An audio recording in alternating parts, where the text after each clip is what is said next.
Every ounce of new muscle you build has to be earned through mechanical tension. You get under a bar, straining against the weight, and you force your body to adapt to that physical stress. Yet instead of focusing on that effort, people pour billions of dollars every year into proprietary blends and miracle formulas.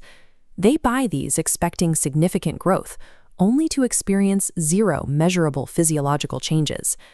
A plastic tub of powder cannot replace the mechanical necessity of progressive overload, nor compensate for caloric deficits or poor sleep.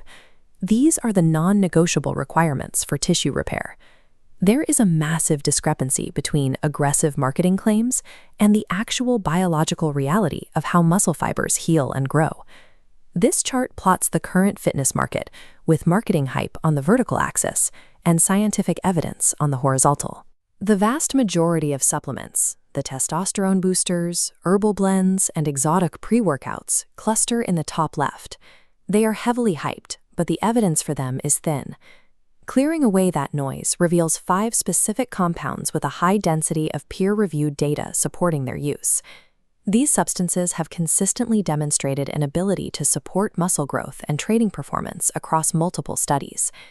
Deploying these effectively requires an audit of your current training to identify the specific physiological bottleneck preventing your progress.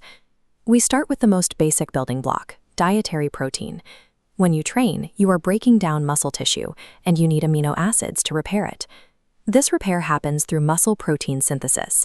Your body uses dietary protein to patch the microscopic damage caused by resistance training, making the fibers thicker and more resilient. To maximize this repair, research suggests a target intake. This chart shows the optimal zone, between 1.6 and 2.2 grams of protein per kilogram of body weight every single day. Hitting that target with whole foods can be a logistical challenge, which is why whey protein powder is so common. It is a highly efficient vehicle for the amino acid leucine, which is a primary trigger for the synthesis process. However, if you are already hitting your daily target through chicken, beef, or plant proteins, adding a shake provides no extra benefit. In that scenario, the supplement is completely redundant. Protein powder is a tool for dietary compliance and convenience. It is not a mandatory biological catalyst that grows muscle on its own. For raw strength and power output, the most validated compound available is creatine monohydrate. This cellular diagram shows how it works. During an intense lift, your muscle cells burn through energy, leaving behind depleted molecules. Supplemental creatine steps in to rapidly charge those molecules. This regeneration of ATP allows your muscles to maintain energy levels during explosive efforts, potentially unlocking more weight on the bar or more repetitions per set. Achieving this requires a consistent daily maintenance dose of 3 to 5 grams.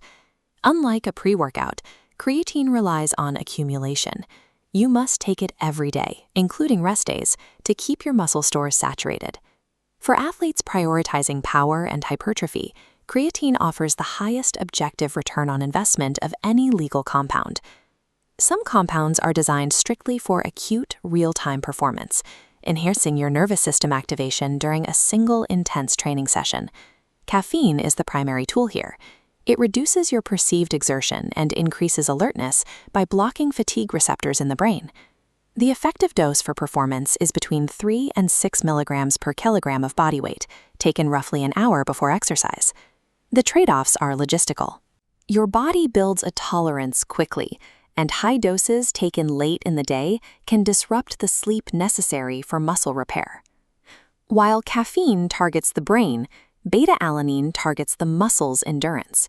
It is used to combat the burning sensation that occurs during high-repetition sets. As this graph shows, beta-alanine increases carnosine levels to act as a buffer. This helps keep the internal acid buildup below the threshold that usually forces a muscle to stop. It often causes a tingling sensation on the skin called paresthesia. While harmless, many find it distracting. Because its benefit is tied to buffering acid during long sets, it has almost no impact on low-repetition powerlifting or maximal strength work. These enhancers are only worth the investment if your training is currently limited by mid-workout fatigue rather than poor baseline recovery. The final category involves targeted essential amino acids, specifically the amino acid leucine. Leucine serves as the primary signal to initiate muscle protein synthesis. Consuming 2 to 3 grams per meal appears to be the threshold required to fully trigger this growth response. For healthy adults eating enough total protein, isolated leucine provides no additional benefit. The signal is already being sent by your meals.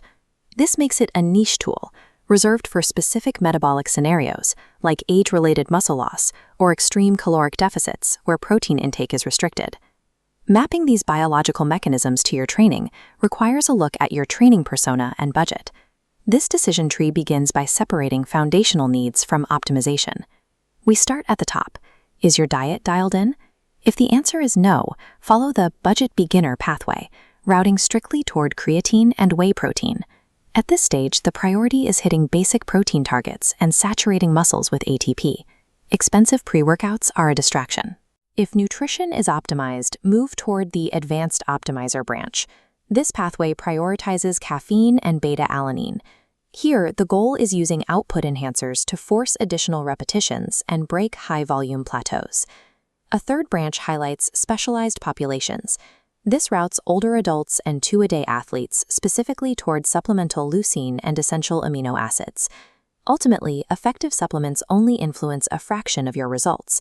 Their efficacy depends entirely on a foundation of intense training and caloric discipline.